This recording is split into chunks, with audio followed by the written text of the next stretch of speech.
Olá, bem-vindo à quarta aula do nosso curso de eletromagnetismo. Hoje nós vamos falar um pouquinho sobre magnetismo, sobre a outra parte da palavra eletromagnetismo. Nós vimos o elétron, nós vimos que é fundamental para a eletricidade nós termos a noção do que se movimenta, do que realmente está envolvido na eletricidade dos corpos, na eletricidade da condução de cargas e assim por diante. Nós vimos que nós dependemos muito da carga do elétron. Essa carga tem um valor negativo, por definição, de 1,6. O sinal é por definição, o valor é medido. 1,6 10 a menos 19 coulomb. Na verdade, o descobridor do elétron, Thomson, ele mediu a razão da carga pela massa e depois o Millikan, americano, mediu a carga absoluta do elétron. E o próton, que é uma partícula mais massiva, que está no núcleo do átomo, ele tem a mesma carga do elétron, de tal maneira que, como o número de elétrons é sempre igual ao número de prótons, a matéria é neutra, que é uma situação de estabilidade, né? Caso contrário, o mundo não estaria estável. A perda da neutralidade faria com que as coisas seriam eternamente dinâmicas. E o próton é muito mais massivo, portanto, a parte mais móvel, que realmente participa mais dessa eletricidade do cotidiano, é o elétron. É ele que se move de um lado para outro, é ele que promove eletrização, a falta ou o excesso, é ele que movimenta, gerando corrente elétrica e assim por diante. Muito bem, esses fatos são fundamentais, né, nos fenômenos envolvidos, elementares envolvidos na eletricidade. E nós, na aula passada, aprendemos como botar carga numa matéria e já tínhamos aprendido como que elas interagem quando são pontuais. Mas isso não é tudo. Se você olhar o elétron com uma precisão maior, você vê que além de ser uma carga extremamente importante para a eletricidade, ela é também um pequeno magneto. Ela é um pequeno ímã.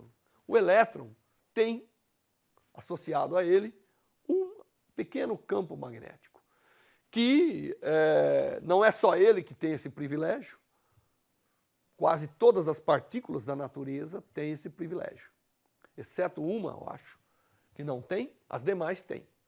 É o chamado spin. Elas se comportam como um pequeno magneto, com polo norte e polo sul. Tá certo? Na verdade, a orientação desse polo norte e polo sul para um elétron não pode ser qualquer, como diz a mecânica quântica, mas isso é tópico de outro curso, né? Mas o importante é que o elétron, essencialmente o elétron, sendo um pequeno ímã, ele dá à matéria não apenas características elétricas devido à sua carga, ele também dá características magnéticas, tá certo? E na nossa disciplina nós temos que abranger tanto as propriedades elétricas quanto magnéticas e a conexão entre elas, porque elas vão estar muito conectadas. Então, na aula de hoje eu vou fazer uma pequena introdução a essa característica do elétron, que é essa característica magnética que o elétron tem. Então, um elétron é como se fosse um pequeno ímã de fato. E esse ímã, em uma primeira aproximação, o pessoal pensou que era devido ao fato que o elétron girava sobre o seu próprio eixo. Imagine o elétron como uma esfera. Se ela girar sobre o próprio eixo, é como você tiver carga circulando aquela direção, como se fossem pequenas bobinas.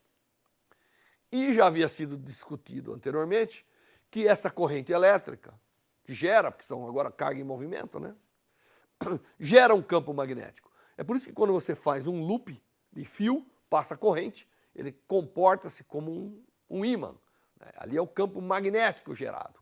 Então, inicialmente, a ciência achava que essa característica do elétron adivinha do giro, que essa carga estava girando, e essa carga girando é como se fossem correntes elétricas, e isso gera o campo magnético. Isso está dentro das leis básicas da eletricidade do magnetismo, que correntes, cargas em movimentos geram um campo magnético, né? Como se fossem ímãs. Mas, aí chamou spin, então essa propriedade chama spin, né? Rotação do elétron. E isso pode ser medido, qual é o valor desse momento magnético que a gente chama, né? Que também vamos aprender ao longo do curso, as orientações possíveis. Mas só que indo lá calcular, quando os físicos resolveram levar a sério essa propriedade do elétron e calcularam, imaginando um elétron, uma esfera, eles não conseguiam reproduzir o valor daquele campo magnético, daquele dipolo magnético que estava envolvido. Então, eles viram que não era exatamente o spin. Não era, embora o nome continuou spin, eles chegaram à conclusão que isso era uma característica intrínseca das partículas. A partícula tem associado a ela um momento magnético que não necessariamente é o fato dele estar girando. Então, por isso que a gente escuta por aí que o spin é uma característica intrínseca da partícula, não é o fato dela ter uma velocidade de rotação.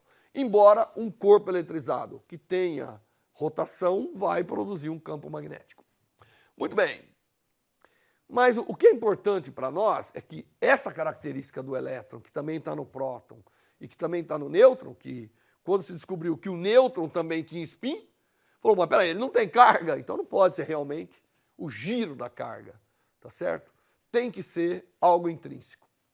Todas as partículas, então, têm um dipolo, é como se fosse um pequeno ímã, porque ao contrário da carga elétrica, que ela pode ter um sinal, o magnetismo sempre exige um norte e um sul. Você não pode ter um monopolo, ou norte ou sul apenas magnético, não ainda.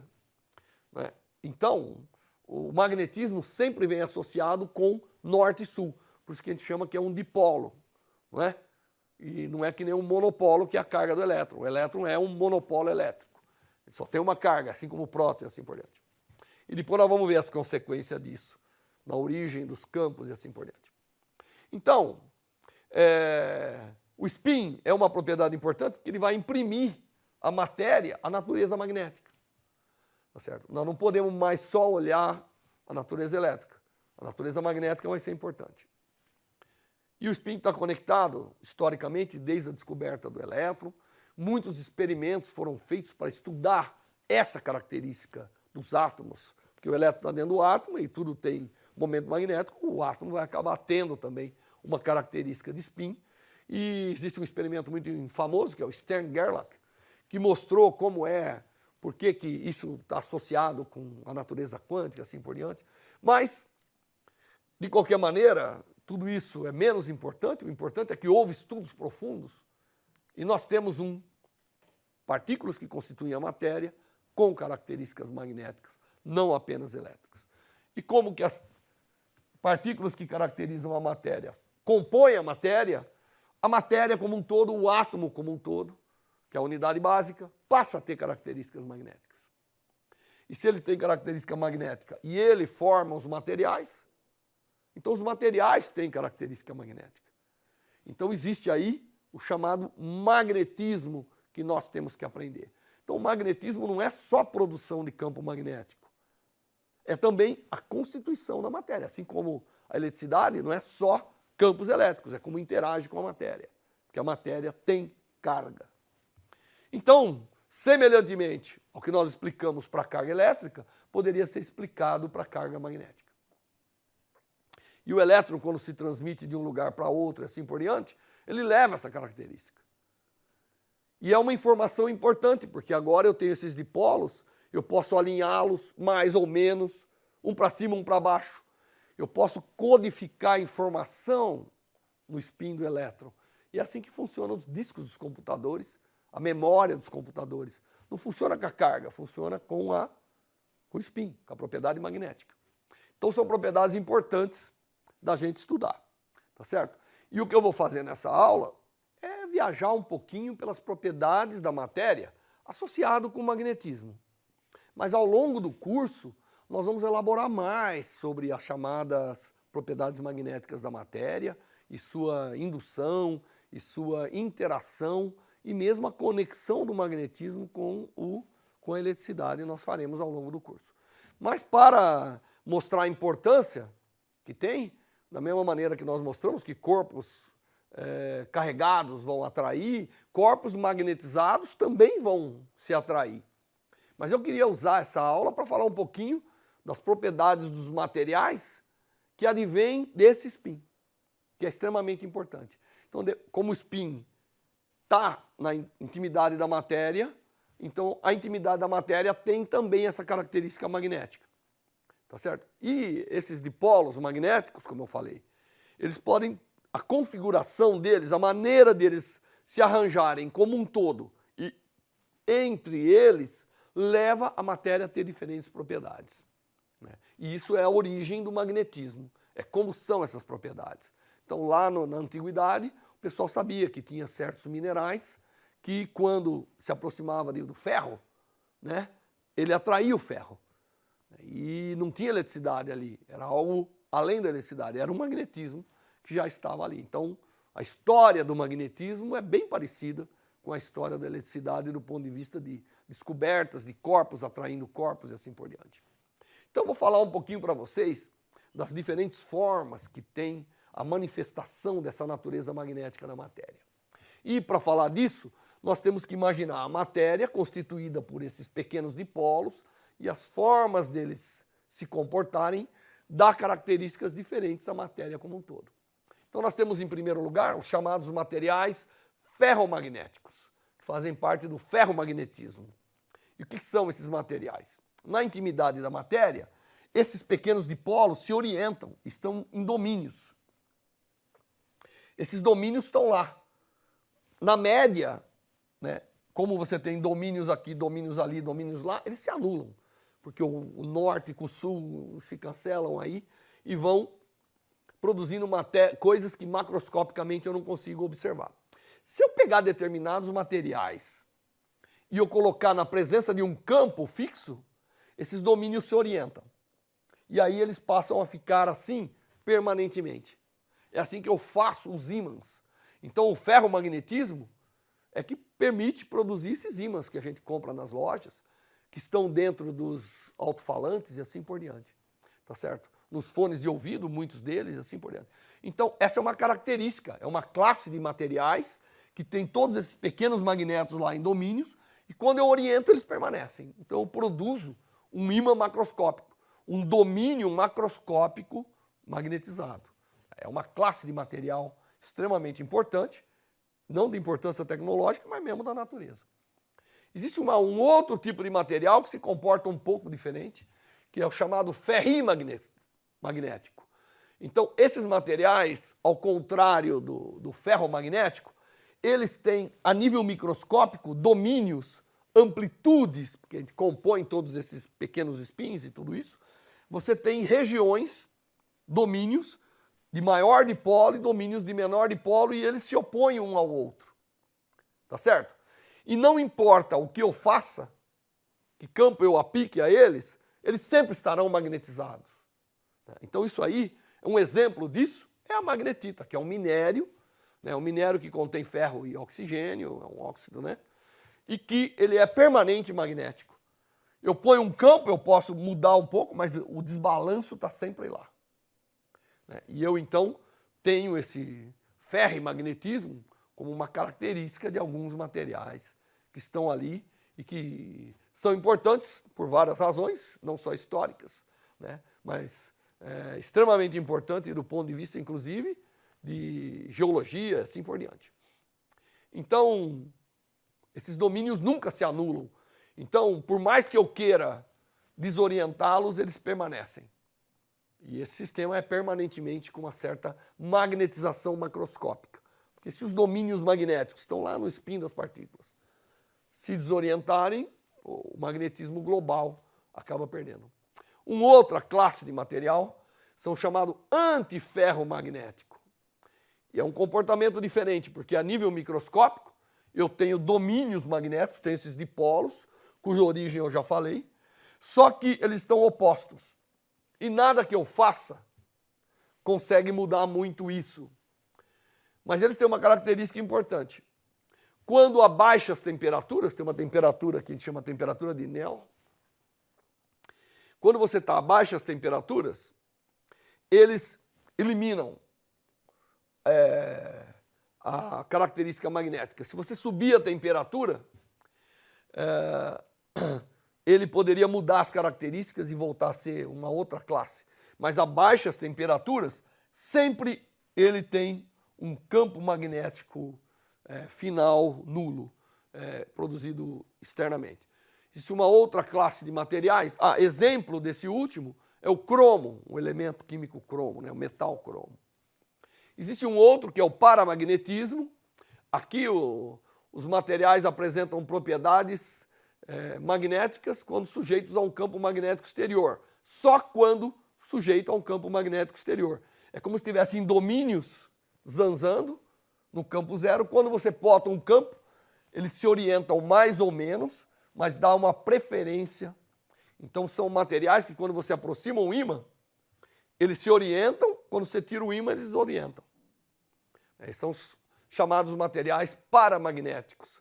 E um exemplo disso é o lítio, o magnésio. Existem os chamados materiais diamagnéticos, um material interessante.